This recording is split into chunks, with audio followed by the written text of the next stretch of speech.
اور انشاءاللہ ہماری تحریک اس وقت تک جاری رہے گی اور ہمارے احتجاج اس وقت تک جاری رہے گا جب تک اس منحوس کو ہم جیل کے اندر نہیں بھیج دیں.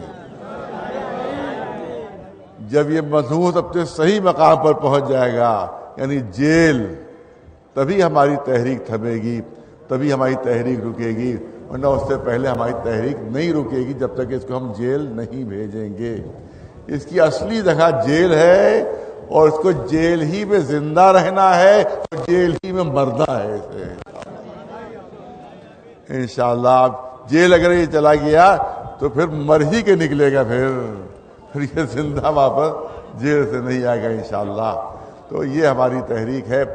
اور میں نے جس آیت کریمہ کو عنوان بیان قرار دیا ہے، 2 جملے اس پر کرنا چاہتا ہوں. برابر میری تقریر اس موضوع پر ہوتی رہتی ہیں. اعلان ہو رہا ہے. دیکھیے قرآن کی دشمنی نئی نہیں ہے، جب سے قرآن نازل ہوا ہے تب سے قرآن کی دشمنی ہے. لیکن قرآن کیا کہہ رہا ہے یہ بھی سن لیجیے. قرآن مجید کا کیا اعلان ہے یہ بھی سن لیجیے کہ ان کنتم فی ریب مما نزلنا علی عبدنا فأتوا بسورۃ من مثلہ. دیکھو اگر تمہیں یہ شک ہے کہ قرآن اللہ کا کلام نہیں ہے تو تم اس کا جواب لے آؤ. تم اس کا جواب لے آؤ. کبھی پورے قرآن کے جواب مانگے گیا، کبھی 10 سوروں کا جواب مانگے گیا، کبھی 1 سورے کے جواب مانگے گیا، اور کبھی قرآن اعلان کر رہا ہے فَلْيَأْتُوا بِحَدِيثٍ مِثْلِهِ. ارے ایک سورے کا جواب نہیں لا سکتے تو قرآن کی ایک آیت ہی کا جواب لے آؤ. تو یاد رکھیے، بہت پڑھا لکھا مجمع میرے سامنے علماء یہاں تشریف فرما ہے کہ اسلام کو ختم کرنے کے لیے، اسلام کو مٹانے کے لیے نہ کسی لشکر کی ضرورت ہے، نہ کسی فوج کی ضرورت ہے، نہ کسی ایٹم بم کی ضرورت ہے، نہ کسی ہائیڈروجن بم کی ضرورت ہے، نہ کسی امریکن بحری بیڑے کی ضرورت ہے. قرآن چیلنج کر رہا ہے کہ قرآن کی ایک آیت کا جواب لے آؤ.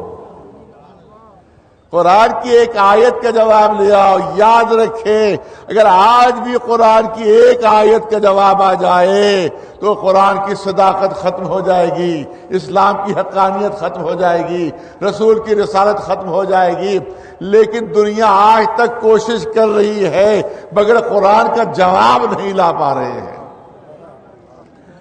آپ دیکھیں وہ عرب جن کو اپنی شجاعت و بہادری پر ناز تھا، جن کو اپنی زبادانی پر ناز تھا، جو اپنے کو عرب کہتے تھے، جو پوری دنیا کو عجب کہتے تھے، ان کو قرآن چیلنج کر رہا ہے ارے ایک آیت ہی جواب میں لے آؤ، ایک آیت ہی جواب میں لے آؤ. آپ یاد رکھیں ظاہر کہ تقریر کا موقع نہیں ہے کیونکہ بہت دیر سے آپ لوگ کھڑے ہوئے ہیں، لہٰذا بہت لمبی چوڑی تقریر نہیں ہو سکتی، لیکن 2 جملے ضرورت کرنا ہے. دیکھیے کتنا سہل موقع دیا تھا اسلام نے اسلام کو ختم کرنے کا. ایک آیت کا جواب لے آؤ. کوئی جنگ لڑنے کی ضرورت نہیں ہے، نہ جنگ بدر لڑنا پڑتی، نہ جنگ احد لڑنا پڑتی، نہ جنگ خندق لڑنا پڑتی، نہ جنگ حنین لڑنا پڑتی. اگر ایک آیت کا جواب لے آتے تو میں ان عرب کے لوگوں سے کہہ رہا ہوں، ان مشرکین عرب سے، ان کافروں سے کہہ رہا ہوں کہ جب اسلام نے خود موقع دے دیا تمہیں کہ ایک آیت کا اگر جواب لے آؤ تو قرآن کی صداقت ختم ہو جائے گی، رسول کی رسالت ختم ہو جائے گی، اسلام کی حقانیت ختم ہو جائے گی، تو آخر اتنی جنگیں لڑتے کیوں ہو؟ ارے توجہ ہے، اتنی جنگیں کیوں لڑ رہے ہو؟ یا دوسرے یوں کہوں کہ اپنے پہلوانوں کو علی کے ہاتھوں سے کیوں کٹوا رہے ہو؟ ایک آیت جواب لے آؤ. کسی جنگ کے لڑنے کی ضرورت نہیں ہے، اسلام خود بخود ختم ہو جائے گا. لیکن یہ جنگیں لڑنا خود اس بات کی دلیل ہے کہ سمجھ رہے تھے کہ قرآن کی ایک آیت کا جواب بھی ہم سے ممکن نہیں ہے. اور یہ چیلنج آج بھی ہے، توجہ رہے، پوری دنیا تک یہ چیلنج پہنچنا چاہیے، پوری دنیا تک یہ چیلنج پہنچنا چاہیے کہ یہ چیلنج آج بھی ہے. آج بھی قرآن کی ایک آیت کا جواب اگر آ جائے تو اسلام ختم ہو جائے گا. ہم کو کوئی اور دھرم اختیار کرنا پڑے گا، ہم کو کوئی اور مذہب اختیار کرنا پڑے گا۔ اگر قرآن کی ایک آیت کا بھی جواب آ جائے، لیکن بجائے قرآن کی آیت کا جواب لانے کے، ارے کبھی ایٹم بم کی دھمکی دی جاتی ہے، کبھی ہائیڈروجن بم کی دھمکی دی جاتی ہے، کبھی بمباریوں کی دھمکی دی جاتی ہے۔ یہ دھمکیاں خود اس بات کی گواہی ہیں کہ آج بھی باطل قرآن کے سامنے اعلان بے بسی کر رہا ہے۔ یہ ہے قرآن مجید جو چند جملوں میں آپ کے سامنے میں نے عرض کیا۔ یہ ہے قرآن مجید کہ جو معجزہ ہے، جس کا ایک ایک لفظ معجزہ ہے، کہ جس کا ایک ایک حرف معجزہ ہے، اور جس میں کوئی تبدیلی نہیں کر سکتے۔ ہم کو حق ہی نہیں حاصل۔ آپ دیکھیں، توجہ چاہتا ہوں، آپ حضرات کے بچے اور جوان بھی موجود ہے، اس کے لحاظ سے جملہ نقل کرنا چاہتا ہوں کہ کوئی بھی کتاب اگر کوئی مصنف لکھتا ہے تو اس کا ایک قانون ہے، ہر ملک میں قانون ہے۔ کسی مصنف کے نام سے اگر کوئی کتاب چھپی تو اس کا کیا قانون ہے؟ اس کا قانون یہ ہے کہ نہ چھاپنے والا اس میں کوئی تبدیلی لا سکتا ہے، نہ کوئی پبلشر اس میں کوئی تبدیلی لا سکتا ہے، نہ ہی کوئی دوسرا لکھنے والا رائٹر اس میں تبدیلی لا سکتا ہے۔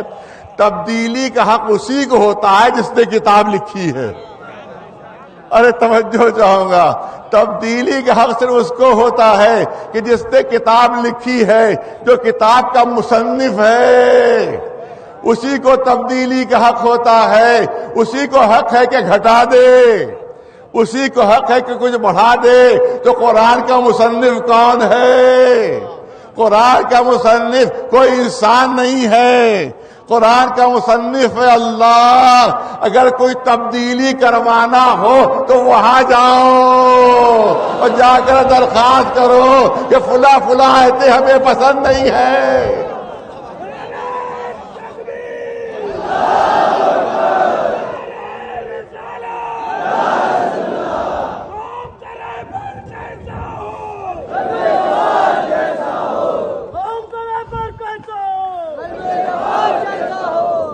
اور اگر خود نہیں جا رہے ہو تو ہم بھیجنے کے لیے تمہیں تیار ہیں کہ جاؤ بارگاہ الہی میں اور جا کر فریاد کرو کہ 26 آیتیں ہمیں پسند نہیں آ رہے ہیں، پالنے والے ان کے بدلے میں کچھ اور آیتیں نازل کر دے۔ اگر خود نہیں جا پا رہے ہو تو ہم مدد کرنے کے لیے تمہاری تیار ہیں۔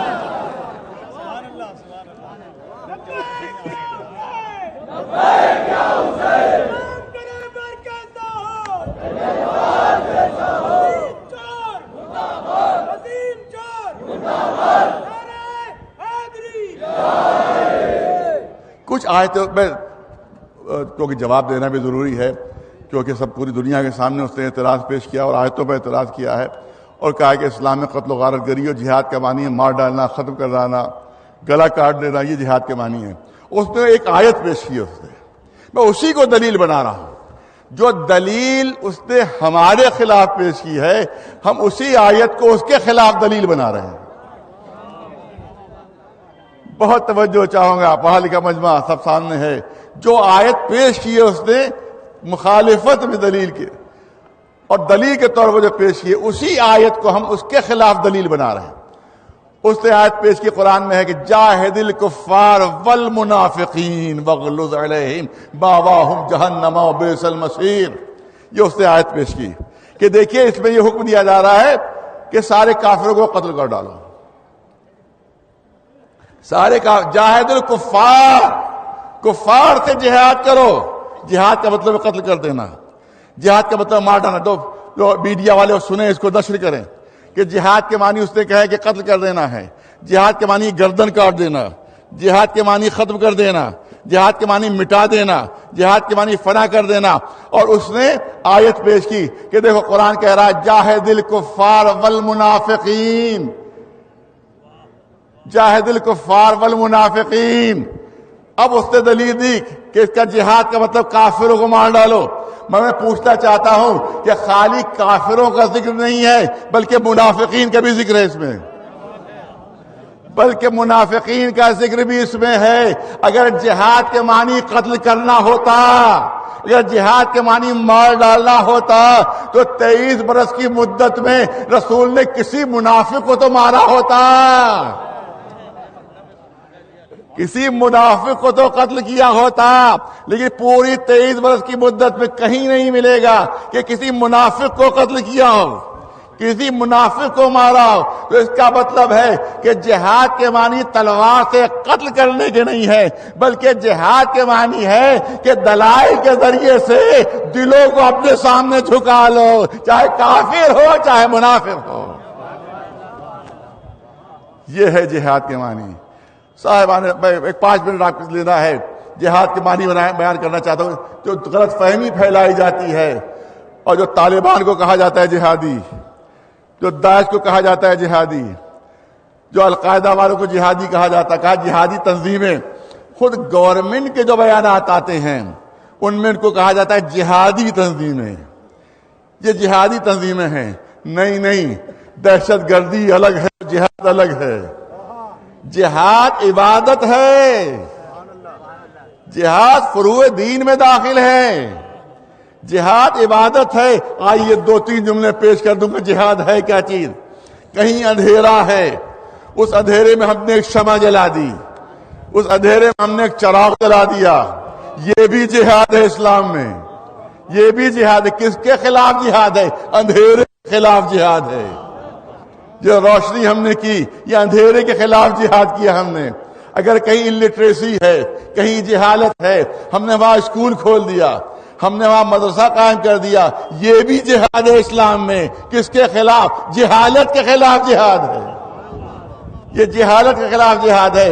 ایک ماں اپنے بچے کو ہے، توجہ رہے مثال پر، ایک ماں اپنے بچے کو دودھ پلاتی ہے، اس کو زندگی دیتی ہے۔ اسلام میں اس کو جہاد کا ثواب مل رہا ہے، اس کو جہاد کا ثواب مل رہا ہے۔ اس کا مطلب یہ ہے کہ جہاد زندگی لینا نہیں ہے، بلکہ زندگی دینا جہاد ہے، زندگی دینا جہاد ہے۔ القابض لعیالہ کالمجاہد فی سبیل اللہ۔ ایک مزدور جب مزدوری کرنے کے لیے گھر سے باہر نکلتا ہے تو رسول ارشاد فرما رہے ہیں کہ ہر قدم پر اسے جہاد کا ثواب مل رہا ہے۔ کون سی تلوار چلا رہا ہے؟ کس کو مار رہا ہے؟ کس کو قتل کر رہا ہے؟ کس کو لوٹ رہا ہے؟ اپنے بچوں کے لیے روزی فراہم کرنے کے لیے جا رہا ہے۔ قرآن کہہ رہا ہے اور رسول فرما رہے ہیں کہ اس کو جہاد کا ثواب مل رہا ہے۔ اسلام میں خون بہانا جہاد نہیں، بلکہ کسی مرتے ہوئے مریض کو اپنا خون دے کر جان بچا لینا جہاد ہے۔ لوٹ لینا جہاد نہیں، غریبوں کی مدد کرنا جہاد ہے، فقیروں کی مدد کرنا جہاد ہے۔ جہاد کے معنی غلط بتائے جاتے ہیں، یہ سب جو ہے وہ دہشت گرد ہے۔ جہاد وہ ہے جو عبادت گزار کیا کرتے ہیں۔ ایک صلوات بھیجے بلند آواز۔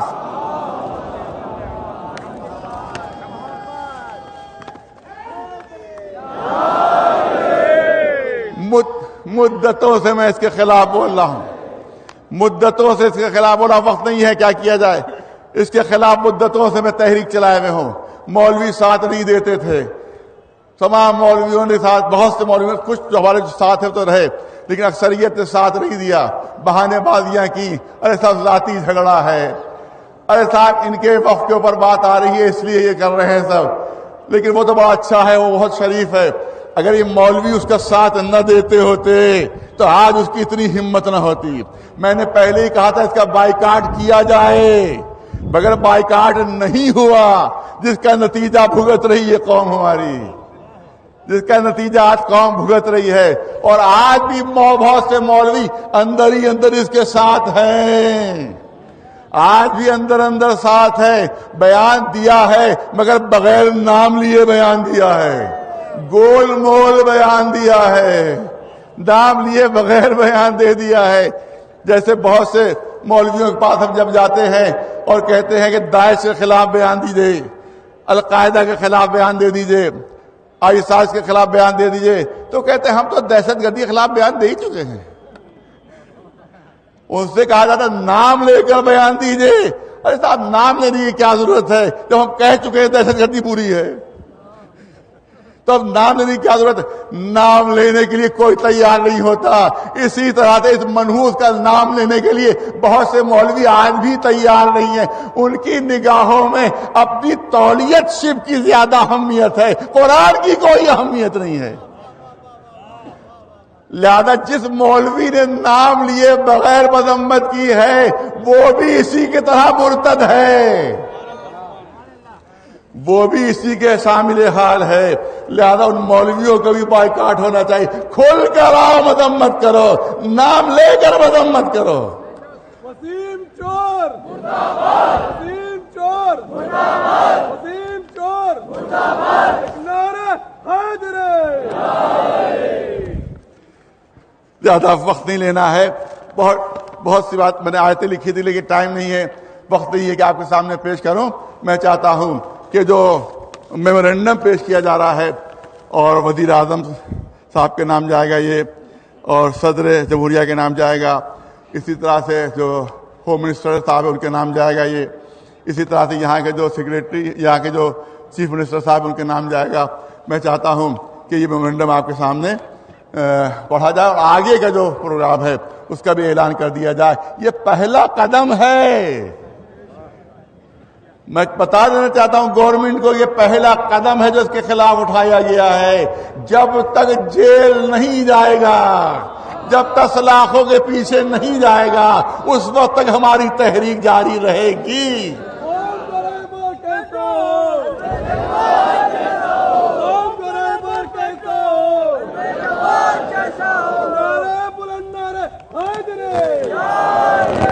مولوی بہانے بازیاں کرتے رہے، ذاتی لڑائی ہے. اب اس قرآن کے خلاف بول رہا ہے، اب بھی کہو ذاتی لڑائی ہے، میری ذاتی کتاب ہے قرآن مجید، اب بھی کہہ دو، اب بھی بہانے بازیاں کر دو. ایسے مولویوں کو بھی سزا دینا ضروری ہے، ان کا بائیکاٹ بھی ضروری ہے کہ جو چھپ کر اندر اندر اس کی جو ہے وہ حمایت کر رہے ہیں. کھل کر بولنے کی ان کی آج بھی ہمت نہیں ہے کہ کہیں یہ دوبارہ نہ بن جائے، کہیں دوبارہ نہ آ جائے اور میری تولیت شب چلی جائے. ارے قرآن کی توہین کرے تو کرے، ہمارا پیٹ بھرتا رہے، بس ہمارے پیٹ کا جہنم بھرتا رہے، اس کے خلاف ہم ایک لفظ نہیں کہیں گے. لہذا میں یہاں کے وہ میمورینڈم پیش کر رہا ہوں جس کی آپ سب کو تائید کر رہا ہوگی. وسیم رضوی کی شیطانی و دہشت گردانہ حرکت کے خلاف شیعہ و سنی علماء کا زبردست احتجاج، سرکار کو گرفتاری کے لیے یہ میمورینڈم ارسال کیا جا رہا ہے. لکھنؤ 14 مارچ. وسیم رضوی کی شیطانی و دہشت گردانہ اقدامات کے خلاف آج 14 مارچ بروز اتوار عزاداری روڈ آصفی امام باڑے پر احتجاجی ریلی کا بعنوان تحفظ قرآن مجید ریلی انعقاد کیا گیا، جس میں مکتب تشیع اور اہل سنت والجماعت کے اہم و بزرگ علماء نے شرکت فرمائی اور وسیم رضوی کے ذریعے سپریم کورٹ میں داخل عرضی کی مذمت کی گئی. اسے اسلام مخالف اور دشمن قرآن قرار دیتے ہوئے اس کے سماجی بائیکاٹ کا اعلان کیا. واضح رہے کہ وسیم رضوی نے سپریم کورٹ میں عرضی داخل کی ہے کہ قرآن کریم سے 26 آیتوں کو ہٹایا جائے، جس پر مسلمانوں کے ہر طبقے میں شدید غم و غصہ پایا جاتا ہے، اور ہم سب حکومت سے اس کی گرفتاری کا مطالبہ کرتے ہیں. نعرہ تکبیر، نعرہ تکبیر، نعرہ رسالت، نعرہ رسالت، نعرہ حیدری، نعرہ حیدری.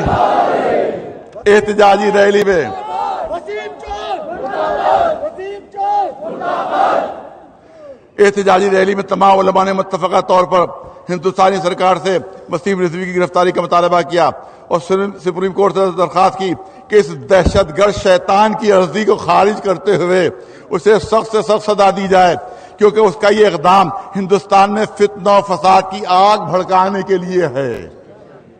علماء نے ایک میمورینڈم جو ہے وہ وزیر اعظم نریندر مودی، وزیر داخلہ امت شاہ اور اتر پردیش کے وزیر یوگی آدتیہ ناتھ یوگی صاحب کے نام ارسال کرتے ہوئے سخت کارروائی کی مانگ کی ہے. احتجاجی ریلی میں مجلس علماء ہند کے جنرل سیکریٹری، میرا نام ہے قزید قلب جواد، اور سپریم کورٹ کے مشہور وکیل محمود پراچا نے اعلان کیا کہ آئندہ جمعے کو دہلی جامع مسجد پر نماز جمعہ کے بعد شیعہ سنی کا احتجاجی جلسہ منعقد کیا جائے گا. اگر ممکن ہوا تو ریلی نکالی جائے گی کہ جو سپریم کورٹ تک جائے گی وہ ریلی دہلی میں, اور سپریم کورٹ سے مانگ کی جائے گی کہ وسیم رضوی پر دہشت گردی پھیلانے اور ملک مخالف طاقتوں کے ساتھ مل کر ملک میں دہشت گردی کو فروغ دینے اور فساد کرانے کی کوششوں کے خلاف مقدمات درج کر کے اسے سزا دی جائے, اور سپریم کورٹ اس عرضی کو خارج کر کے اس پر بھاری جرمانہ عائد کرے. سپریم کورٹ کی طرف سے اس پر بھاری جرمانہ عائد ہو. مولانا کلب جماعت اور ایڈوکیٹ محمود پراچا نے تمام مسلمانوں سے اپیل کی ہے کہ وہ آئندہ 19 مارچ کو بڑی تعداد میں دہلی جامع مسجد پہنچے اور احتجاج میں شرکت کرے. اب میمورنڈم جو ہے اس کی شقیں ہیں. پہلی شق ہے وسیم رضوی انتشار اختلاف, فتنہ و فساد, دہشت گردی اور اوقاف میں چوری و غبن کی مسلسل کارروائیاں کر رہا ہے. اس بار وہ قرآن کریم کی حرمت, اس کے تقدس پر حملہ آور ہوا ہے. اس لیے حکومت ہند اسے فوراً گرفتار کرے اور سخت ترین سزا دے. سخت ترین سزا دے. اور جملہ سنیے, اگر اسے گرفتار نہیں کیا گیا تو ہم سمجھیں گے کہ حکومت اس کی پشت پناہی کر رہی ہے اور جرائم میں حکومت بھی اس کے ساتھ ہے. یہ پہلی شق ہے. اور کیا ہے بھیا,